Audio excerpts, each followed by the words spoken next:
नमस्कार दोस्तों, मैं डॉक्टर दीपा आरोग्य हेल्थ केयर सेंटर से आप सभी का मेरे चैनल में स्वागत करती हूँ।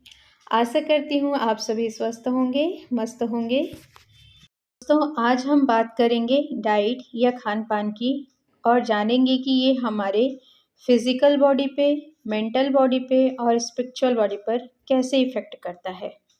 दोस्तों, एक स्वस्थ जीवन पाने के लिए एक लयबद्ध या स्वस्थ जीवन शैली का होना बहुत ज़रूरी है, जिसे अपनाकर आप हमेशा स्वस्थ रह सकते हैं। नेचुरोपैथी की भाषा में बोलूं तो शरीर में बीमारियों का आ जाने का सिर्फ और सिर्फ एक ही कारण होता है, वो है विषैले पदार्थ या जिसे हम टॉक्सिन कहते हैं, और यह सब हमारे खान पान रहन सहन से आती है। अब जो टॉक्सिन शरीर में आ गई है उसे टॉक्सिन फ्री करना डिटॉक्स का प्रोसीजर कहलाता है, जिसमें सबसे बड़ा रोल अपना डाइट निभाता है। दोस्तों, हमारे बड़ों ने कहा भी है, जैसा खाओ अन्न वैसा हो मन। तो चलिए इसे आज डिटेल में समझने की कोशिश करते हैं। योगिक भाषा में बोलूं तो हमारा शरीर पंचकोश से बना हुआ है, यानी आप समझने के लिए इसे 5 चैम्बर या लेयर ऐसा समझ सकते हैं, जो कि है जिसमें सबसे पहला कोष आता है हमारा अन्नमय कोष, दूसरा मनोमय कोष, तीसरा प्राणमय कोष, चौथा विज्ञानमय कोष, पांचवा और अंतिम कोष आनंदमय कोष। 5 कोषों को समझना इसलिए ज़रूरी है क्योंकि इसी से ही आपका बॉडी तैयार हो रहा है, मन तैयार हो रहा है, और इसी से ही आप अपने सोल तक जाते हैं, और फिर स्पिरिचुअल लाइफ भी आपकी यही से ही स्टार्ट होती है। इसलिए इन सभी को समझना बहुत ज़रूरी है। तो सबसे पहले समझते हैं हम अन्नमय कोष को। अन्नमय कोष नाम से ही पता चलता है कि यह अन्न से बना हुआ है। तो यहाँ समझने की कोशिश करते हैं कि जो भी हमने डाइट या खान पान लिया है उसका डाइजेशन के बाद होता क्या है। डाइजेशन के बाद यह अन्न एक जूस में कन्वर्ट होता है, जो कि सप्त धातु बनाता है। सप्त धातु इस तरीके से हैं: रस, रक्त, मांस, मेद, अस्थि, मज्जा और वीर्य। अब इन सभी सप्त धातु की क्वालिटी आपके खान पान की क्वालिटी पर डिपेंड करता है कि जिस हिसाब से जिस क्वालिटी का आपने खान पान रखा है, तो उसी क्वालिटी का आपका सप्त धातु बनने वाला है। नॉर्मल भाषा में बोलूं तो आपके शरीर में यहीं से तय हो जाता है कि आपका HB हीमोग्लोबिन आपके शरीर में कितना है, कैल्शियम कितना है, मसल की क्वालिटी क्या है, स्पर्म की क्वालिटी क्या है। ये सारी चीज़ें यहीं तय हो जाती हैं, और यहीं से ही हमारे शरीर की तासीर बननी शुरू हो जाती है, यानी हम किस नेचर के हैं। वात, पित्त, कफ, ये 3 प्रवृत्ति होती हैं। जिस व्यक्ति में जिस प्रवृत्ति की प्राधानता होगी, वह व्यक्ति वैसा ही नेचर का हो जाता है। किसी व्यक्ति में वात ज़्यादा होता है, किसी में पित्त ज़्यादा होता है, किसी में कफ ज़्यादा होता है। अब इन तीनों के इम्बैलेंस होने से ही हमें बीमारियां आती हैं, तो इसी को ही हमें बैलेंस करना होता है। तो यहाँ तक अन्नमय कोष, जिसके द्वारा हम अन्न के द्वारा शरीर को बना भी सकते हैं और बिगाड़ भी सकते हैं, रोग मुक्त भी कर सकते हैं और रोग में भी रह सकते हैं। ये सब हमारे ऊपर डिपेंड है। दूसरा कोष आता है हमारा मनोमय कोष, यानी मन का कोष।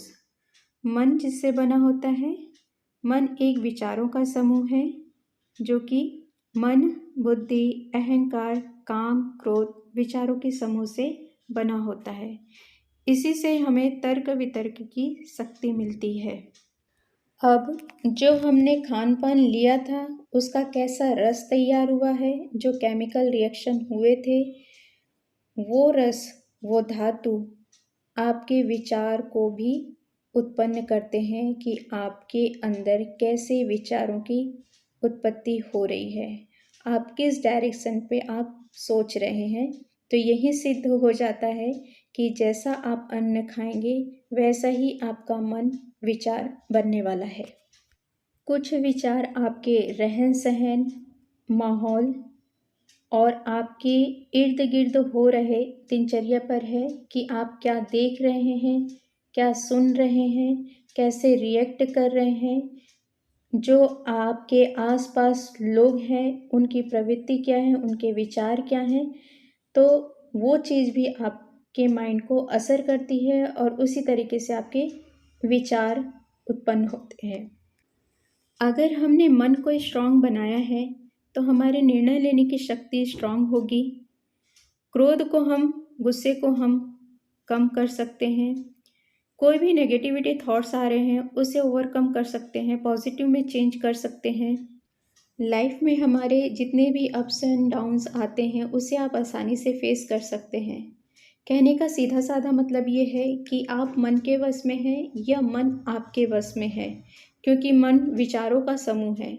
जैसे ही इसे आप जितने विचार देंगे, जैसे विचार देंगे, जिस तरह स्ट्रॉन्ग करेंगे, ये वैसा ही बन जाने वाला है।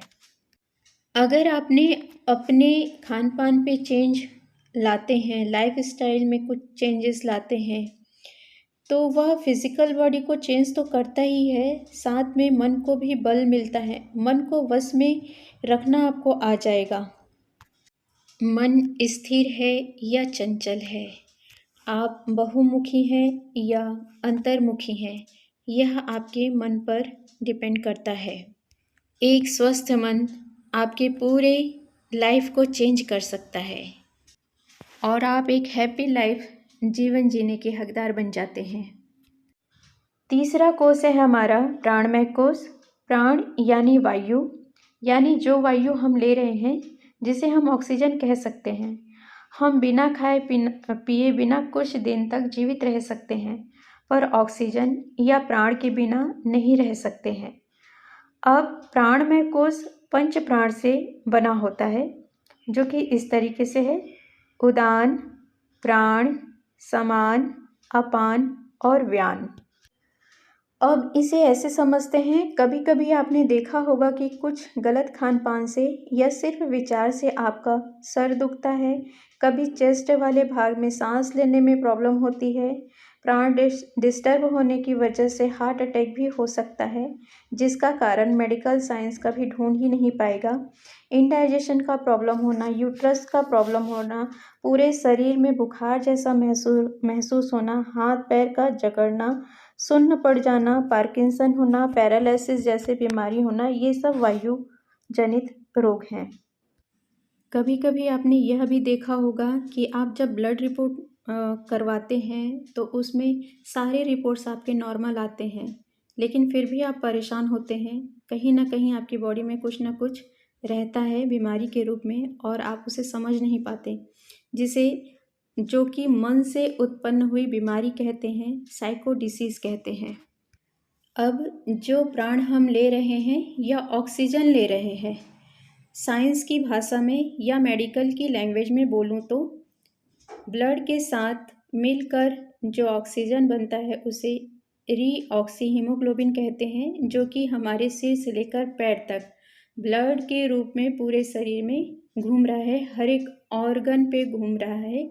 तो यह ब्लड के साथ वो प्राण भी साथ साथ जा रहा है। अब आपने जो तासीर तैयार की थी अपने शरीर की, और जहाँ जहाँ जिस बीमारी का कोठा है वहाँ ये प्राण उस बीमारी को इंक्रीज कर देगा। समझने के लिए, जैसे मान लीजिए कफ का कोठा चेस्ट वाला भाग आता है, अगर आपको कफ वाले प्रवृत्ति हैं आप, तो आपको कफ से रिलेटेड प्रॉब्लम होने वाली है। पित्त का लेवल है आपका, पित्त प्रधान है, तो ये प्राण क्या करेगा, आपके पित्त को बढ़ा देगा, मतलब एसिडिटी ज़्यादा बनने लगेगी, आपको सर दर्द रहेगा, ये सारी चीज़ें होने लगेंगी। और अगर आप में वात प्रधान है तो वात से जो रोग उत्पन्न होते हैं, जैसे कि गठिया, पार्किंसन, पैरालिसिस, हाथ पैर में जकड़न, ये सारी चीज़ें होंगी। लेने के लिए तो एक सामान्य हम सांस ही ले रहे हैं, ऑक्सीजन ही ले रहे हैं, लेकिन यही ऑक्सीजन अंदर जाके, यही प्राण अंदर जाके पंच प्राण में डिवाइड हो जाता है और शरीर के अलग अलग भाग में अपना असर दिखाता है बीमारियों के रूप में। खान पान में चेंज लाकर प्राणायाम के द्वारा और कुछ योगिक क्रियाओं के द्वारा प्राणमय कोष को हम बैलेंस कर सकते हैं। चौथा आता है विज्ञानमय कोष। यह कोष पहले के तीनों कोषों और आनंदमय कोष जो कि पांचवा कोष है उसके बीच में सेतु का काम करता है, बैलेंस बनाने का काम करता है। कोई गलत चीज लेकर आप विज्ञानमय कोष से आगे नहीं बढ़ पाएंगे। मतलब एक तरीके से यह कोष सिक्योरिटी गार्ड का काम करता है। मन जब शून्य हो जाए, मतलब मन में किसी भी तरह का कोई विचार न रहे, कोई द्वेष, कोई त्रुटि न रहे, कोई अहंकार न रहे, कोई लालच न रहे, तब आप विज्ञानमय कोष को पार करके आनंदमय कोष में पहुंचते हैं। पांचवा और अंतिम कोष है आनंदमय कोष। आनंदमय कोष को हिरण्यमय कोष भी कहा जाता है, जो कि आत्मा का स्थान है, जहाँ आत्मा निवास करती है, स्थिर रहती है। जब आप पूरी तरह से पवित्र हो जाते हैं, शून्य हो जाते हैं, तभी आप अपनी आत्मा तक पहुँच सकते हैं और आपको अपने परमानंद स्वरूप का साक्षात्कार होता है, आत्मज्ञान की अनुभूति होती है और यहीं से आपके आध्यात्म जीवन यानी स्पिरिचुअल लाइफ की शुरुआत होती है। अगर आप अपने भीतर चले गए, आत्मा तक पहुंच गए, तो आत्मा से परमात्मा तक का सफ़र बिल्कुल क्षण भर का भी नहीं होता है। इस भागम भाग जिंदगी में किसी को अपने भीतर झांकने का टाइम ही नहीं है। माना रास्ता कठिन है पर नामुमकिन तो नहीं। मेरा ये एक्सपीरियंस है कि अगर आप अपने भीतर जाते हैं, परमानंद को महसूस करते हैं और परमात्मा ही आपके साथ है, तो लाइफ बहुत ही आसान हो जाती है, फूल सा हो जाता है आपका जीवन, हर मुश्किल आसान हो जाता है। आप लाइफ को खेलते हो, एंजॉय करते हो, हमेशा हैप्पी रहने की कोशिश करते हो, हमेशा हैप्पी ही रहते हो, कोशिश नहीं करना होता है, हैप्पी ही रहते हो। एक मदमस्त माइंड आपको मिलता है जो अपने ही में ही रह के बहुत ही खुश रहता है। अब आपको क्लियर हो ही गया होगा कि एक अन्य जहाँ सफ़र शुरू किया था वो हमारे फिज़िकल बॉडी पे, मेंटल बॉडी पे और स्पिरिचुअल बॉडी पे कैसे असर डालता है।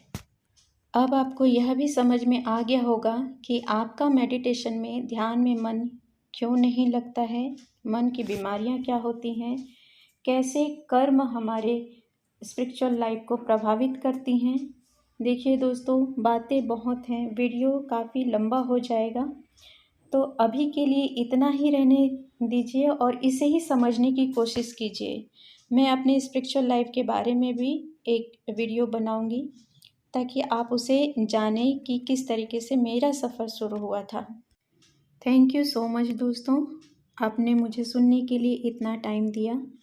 वीडियो को ज़्यादा से ज़्यादा शेयर करें और इसे देखकर, सुनकर जो विचार या आपको ये वीडियो कैसा लगा उसे कमेंट बॉक्स में ज़रूर लिखिए। मिलते हैं अपने अगले वीडियो में, तब तक रखिए अपना ख्याल। Thank you so much. नमस्कार।